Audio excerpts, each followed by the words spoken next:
Le château La Lagune, c'est une propriété qui est située sur la presqu'île du Médoc, au sud de l'appellation. On est donc sur un très joli terroir de grave.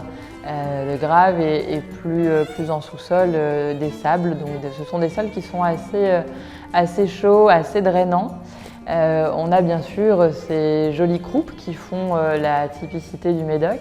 Et sur le haut de ces croupes, plus on monte, plus on va trouver des cailloux, des cailloux assez blancs d'ailleurs. Ces croupes de grave sont particulièrement propices au Cabernet Sauvignon. Le bas des croupes, on y retrouve plutôt les merlots. Et puis à la Lagune, on a un cépage qu'on aime bien, qui est le petit verre d'eau, et qui historiquement a toujours été assez présent dans les assemblages. Et on continue à en mettre entre 8 et 10%. Voilà, donc on a une dominante de Cabernet Sauvignon, à peu près 60%, Merlot 30% et 8-10% de petits verres d'eau tous les ans. Donc un joli assemblage qui donne à la Lagune toute son identité.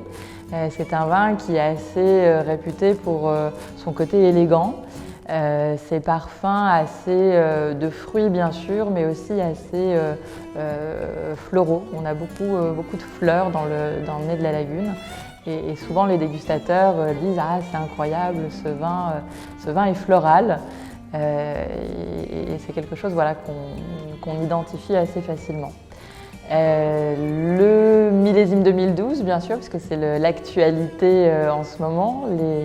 Les dégustateurs du monde entier se retrouvent à Bordeaux pour tester ce nouveau millésime. C'est un millésime qui a été assez étonnant pendant l'année. On a dû faire face à des situations climatiques assez inhabituelles parce que les réserves hydriques étaient assez basses et puis finalement on a aussi eu de la pluie. Mais ces réserves étaient tellement basses que malgré la pluie, le millésime a été sec et la vigne a quand même souffert de cette sécheresse. Et on sait que le fait de souffrir, ça lui réussit plutôt bien à cette vigne et ça l'aide à produire de jolis raisins. C'est un millésime aujourd'hui pour cette dégustation primeur, qui se présente plutôt bien. S'il a un atout vraiment qui me vienne comme ça naturellement, c'est le charme. C'est un millésime plein de charme, plein de gourmandise.